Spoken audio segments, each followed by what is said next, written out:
Everybody, welcome to another Change Your Thoughts Today show. My name is Stephen Aitchison, creator of PositiveLifeAffirmations.net, a program to help you change your beliefs to change your life. And we're going to be talking about 6 ways to find your mojo in 2017. And this is from an article from Lolly Dalskill, and she's written that article for Inc. And I'll share that link with you after this as well. So yeah, I'm going to talk about that kind of feeling you get, when you've kind of lost your mojo. And it's like, well, I'm not going to explain what it's like, but it's like you just kind of feel out of it. You're not in the right track, or you're not on the right track, and you've just kind of lost your place a wee bit, and it gets you down. And if it lasts for more than a few days, it can be getting really kind of hard to kind of get out of the funk. So it's quite difficult sometimes when you kind of lose your mojo and you try and find it back again. So that's what we're going to be talking about.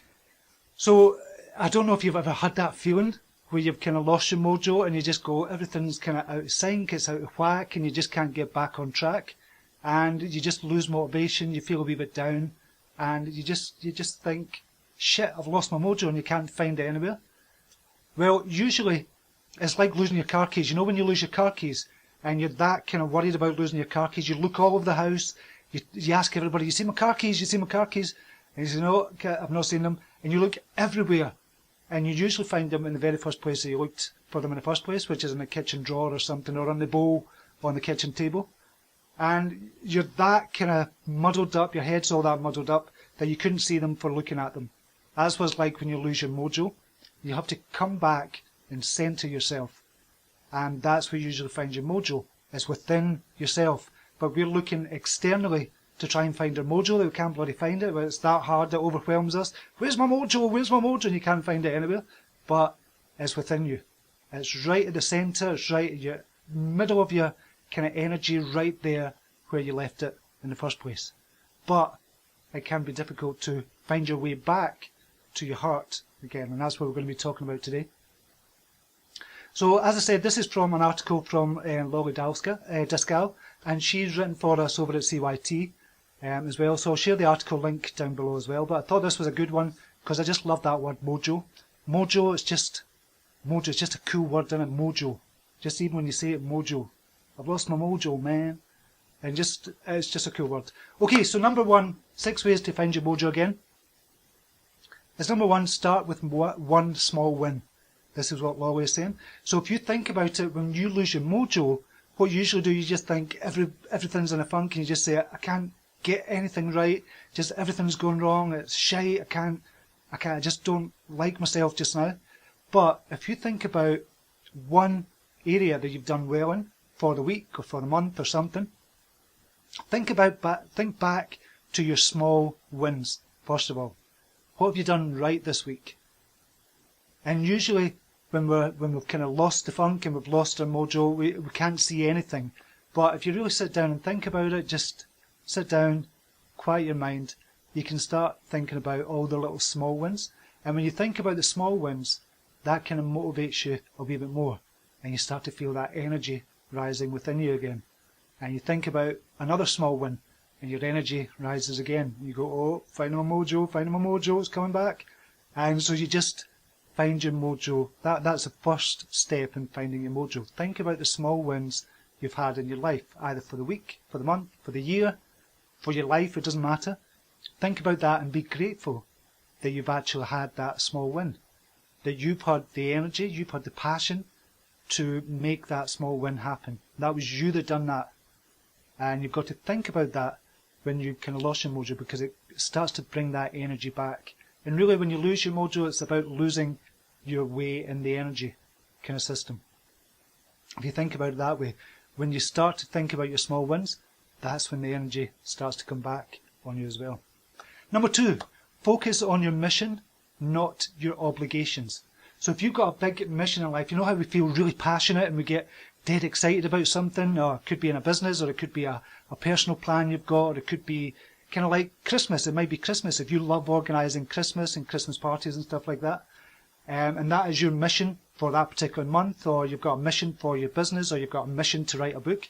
You get all passionate, you're really excited, and you go, this is going to happen, this is going to happen. And then you go, oh, shit, I've lost my mojo. And that kind of thing that got you excited just wasn't there. because you've got so many other obligations that you've got to think about. So what I'm saying is make time for your mission. You've got to make time for yourself. Yeah, you're helping the kids get to school. Yeah, you're helping them with homework. You're cooking meals. You're doing kind of driving them here, there and everywhere. You're going out with friends. You're having parties. You're doing whatever you're doing. You have to go to work. But you have to find time for yourself. Find time for your mission. That is what's going to give you the energy. Because when you find time for your mission, that gives you the energy to give everybody else what they need to have in your world. So if you're a parent, I'm a parent, obviously, well not obviously, but I've got two boys, or they're all grown up now, but when they were younger, obviously it was all about the boys. And that's what kind of our life revolved around. It was about the boys, it was about getting them into clubs, making sure they were social, as looking after their psychological well-being, making sure everything was okay, and they could talk openly and be honest. So it was all thinking about the boys. So when me and Sharon went to bed at night, we would discuss the boys. Are they doing okay? What could we do better? And stuff like that. So it was all about the boys. So obviously that's an obligation, but you still have to find time for your mission as well. And that's what I've done that for years. I always got up early. For me, that was the thing, that was the way to do it. So I always got up early to work on my mission.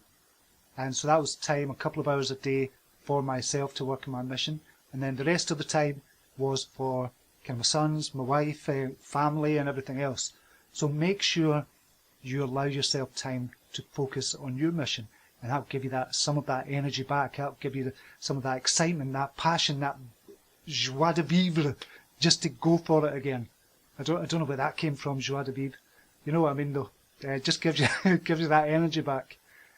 Number 3, what Lotte was saying is get unstuck by shifting your perspective.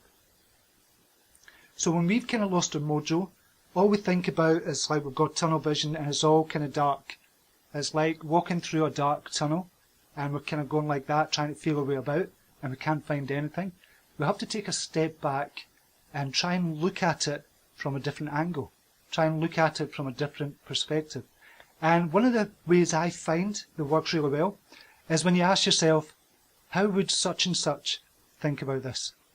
Try and put yourself in the shoes of another person. So for example, when I'm stuck, I don't often lose my mojo, but some days I have a day or something, I'll have maybe 4 or 5 hours where I kind of lose my mojo a wee bit and I'm just a wee bit down and I just can't see the way ahead. I always think, what would Sharon do? What would Sharon do in this situation? And Sharon's my wife. And I would love to be my wife. My wife is just, I just adore my wife, and she's got a different way of thinking about things, and she's just very logical. She just knows what she wants. She goes for it. And I just think, okay, what would Sharon do in this situation? And that kind of takes me out of my perspective and puts it into an objective perspective. Or if you're in business or something, with business kind of things, I always ask, what would Steve Jobs do?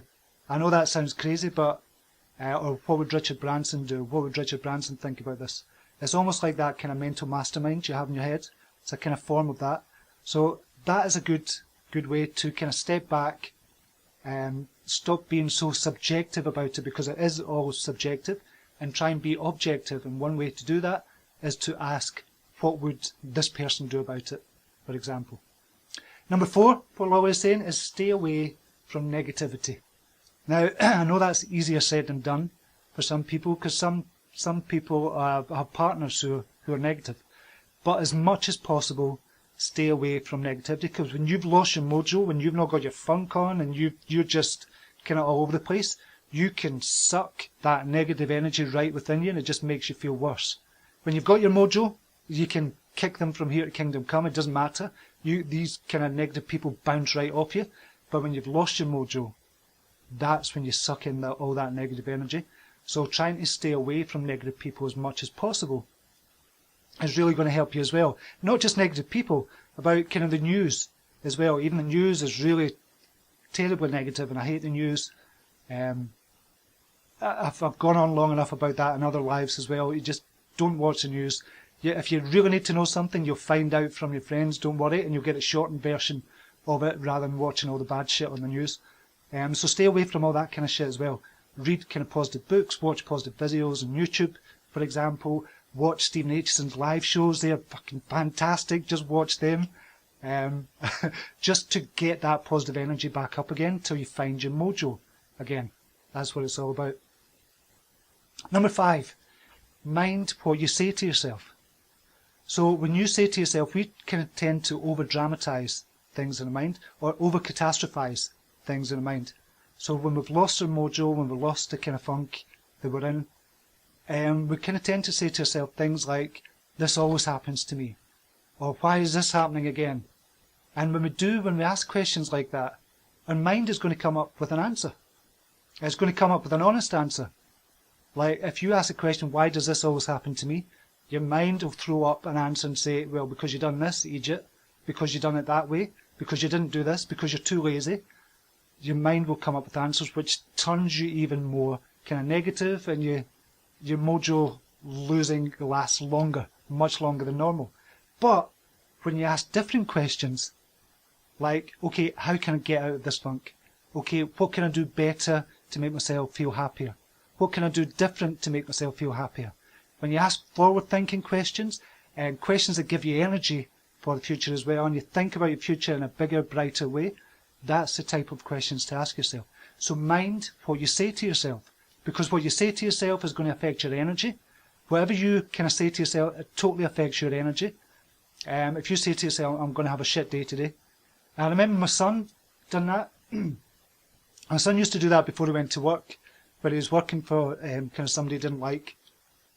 He used to get up in the morning, say it's going to be a shit day today. And I always used to, and he used to get pissed off with this, I always used to say to him, well, if you think that, you are going to have a shit day. He says, oh, I hate all that psychology shite, and just used to walk out the door when he was going to work. But it's true. If you tell yourself you're going to have a shit day, you're going to have a shit day. There's no two ways about it. But if you kind of G yourself up and say, this is, how can I make this a good day? How can I make this a better day? And just ask yourself questions like that. So just be mindful of how you speak to yourself. And number 6 is you could hire a coach to get out of that kind of funk and to get your mojo back. So you want your motivation back, you want to get that excitement back, you want to kind of be accountable to somebody as well. But the only thing with that is coaches, they can cost up to, say, $1,000 to $2,000 per month. And that's kind of the downside about that. They really, really do help. And I've had coaches for my business as well, and they more than help you get out of that kind of funk and find your mojo again. But another way to do it is, imagine if you had 2 people that are at the top of their game, the very top of the game, and one is a really high performance coach. I mean, she's a coach for the coaches at a very high performance level, and it's somebody who works with Brendan Bouchard, and that's Lauren Jono. And you've got Maria Flynn. We all know Maria Flynn from One Wise Life, how she's got her shit together, she's really got a mojo on. Imagine if you had they two, put them together, and they just had a program where you could meet them every single month for $29 a month. Get your mojo back that way. It would be a fantastic way to get your mojo back. So what they do in this Mojo Mastery program they've got with Maria and Lauren, who are brilliant people and you probably know them already, what they're doing is they're getting on a call every single month for an hour. They teach you one specific area of your life about how to kind of get more motivation, how to get your mojo back, how to really be in high energy, how to be spiritually aware, energetically aware, and they teach that. But then after that, they have a Q&A session. Now, for $29 a month, how much could that change your life? And it's from Maria Flynn, who is really at the top of her game just now. There's loads of stuff happening for Maria. She's doing amazingly well over at One Wise Life. You've seen her page growing up to 200,000. Her business is starting to take off in a big way as well. Lauren Jono, top coach for Brendan Bouchard. She's coaching all the coaches at Brendan Bouchard's program as well. If you've never seen Brendan Bouchard, you'll need to check out him as well. But he is the highest paid coach in the world just now. And Lauren is really coaching all his coaches as well. She's at the very top of her game as well. So you've got Maria and you've got Lauren. $29 a month for the Mojo Mastery program. And it's a live program. You go to it live every single month. They teach you one lesson and you get a full Q&A session after that at the end of it. How brilliant does that sound? It sounds amazing. So I'm going to put a link to that as well. So when Maria was telling me about this, I thought, that sounds brilliant. So I asked her, I said, how much are you going to be charging for this? And she said $29 a month. And I thought, you off your head? Do you know how much value you're actually giving for your program? You're only going to charge $29 a month? She said, well, I want to help as many people as possible. And that's what Maria and Lauren are doing, which is just brilliant. In fact, I'm going to put a link in just now. If you just bear with me a wee second. Because it is, I just think it's a brilliant program. And I think you're going to get a lot out of it as well. And this starts in 2017. So the very first session is going to be in January 2017. But they're taking on kind of clients just now for it. So I'll put the link up there just now if you want to check that out. I think it's just going to be amazing. And I think Maria is going to fly in 2017. I've told Maria that as well. And I think she's going to do amazing. And Lauren is just something else. I met with Lauren last week via Skype. And she's just to the top of her game. She gave me some brilliant suggestions kind of for my business and in my personal kind of life as well. I just think the two of them together are just going to be a force to be reckoned with. So that's it for today. That's how to get your mojo back. Is go over to Mojo Mastery and check that out. I think you're going to love it. And you already know Maria, and a lot of you will know Lauren as well, and how she does amazing things as well. Maria probably will be speaking about it on a program today as well at CYTLive. So if you hop on over there in 15 minutes, that'll be fantastic. Catherine Johnson is saying thank you. Nina Blankenberg is saying hello to Darlene Dawn. Welcome, Darlene, as well. Amanda Preston, it's not all about the money. You're right, it's not all about the money. But when I see an opportunity for that, and I think people getting together and you're really benefiting somebody's life, you should kind of charge for that as well. But what Maria and Lauren are doing, I think they're doing it the absolute right way. And when I thought about it, I thought, yep, that's fantastic. They're going to get in as many people as possible to be able to help. So I think it is a great idea to charge only $29 a month rather than $1,000 a month that other coaches are kind of charging. I'm just Gina Sende, beyond a great value. It is amazing value. Amazing value. Brenda Braxton, I like to think positive, but I find myself slipping back to negative thoughts. Okay, it's recognizing negative thoughts. So when you recognize the negative thoughts coming into your life, then you've got to get back to the positive by reading positive books, watching YouTube videos that are positive.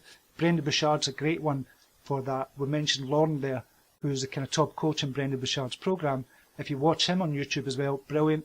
And if you watch kind of other positive shows on YouTube as well. So just feed your mind with positivity, and it's like a tree. The branches of the tree, the more you feed yourself positive thoughts, the more positive branches will grow from that tree. And it just becomes a habit. So it's making a habit of thinking positively. Not ignoring all the shit that goes on because you're aware of all that goes on, but you choose to think positively about you, your life, and everybody else's life as well. Let's see if we've got any other comments. Millie is saying great, thank you, terrific as always. Thank you very much, Millie. Nina is saying thanks, Stephen, have a great day. Way to get inspired to get going today. Excellent. Dorothy Atenio, hello from Edinburgh. We'll be going over there very, very soon, well, next year. Love Edinburgh. Edinburgh is one of my favourite cities in the world. Gina Sendef, search Lauren Jono on FB and her page will come up. Yeah, I'll put a link to her page as well. So I'll do that as well. Thanks for that, Gina. Fran Willis, your meditation has helped me so much. Big hugs and thank you, Steve. Thank you. Excellent. Oh, thanks, Fran. I'm really glad it helped you. We're going to hopefully be doing one every day next week. The guided meditations. I've not actually kind of written them yet, so I need to kind of get my arse in gear and start writing them. There's just so much going on just now. So I think that's all the comments there is at the moment. So with that, I am going to leave it there just now. and say just hope you have a brilliant day, whatever you're doing today. And check out the program from Maria and Lauren. I think you're going to really love that. And you can dip in and out as well, as you're not tied to the subscription. It's $29 a month, but you're not tied to that. You can dip in and out when you want. So I think that's going to be really good for you. So I'll put more details down below as well for you, as well as the article that we've kind of discussed today from Lolly. So do that. So have a brilliant day, whatever you're doing. And until tomorrow, namaste. Take care. Bye now.